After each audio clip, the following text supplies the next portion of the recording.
Ouais, mais deux, je suis davantage frustré que ce soit ce cas. Parce que voilà une infrastructure qu'on a été mal faire. On a tapé poteau, comme on le dit dans la rue. On a été faire ce qu'il ne fallait pas. On a été faire ce qui n'était pas adapté aux populations.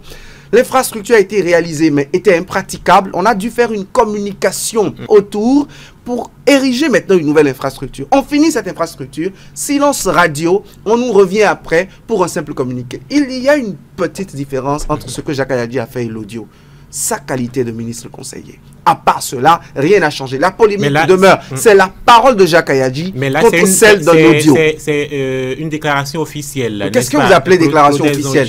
Vous et moi, journalistes que nous sommes, nous savons qu'il n'y a rien de très informatif dans l'officiel. Aujourd'hui, si nous devons parler du coût de réalisation de cette infrastructure, les chiffres que nous allons avancer, ce sont les chiffres qui ont été notifiés dans ce communiqué. Donc, et ajouter que Jacques Kayadji l'a dit dans un communiqué et que on n'a pas besoin de faire une messe ou de dire des requiem pour connaître le montant d'une infrastructure. Ministre, soit des balades de ministres conseillers sur les infrastructures, soit de réponses à des inventions toutes faites, dit-on, qui circulent sur les réseaux sociaux. Rappelez-vous du boulevard de la Marina.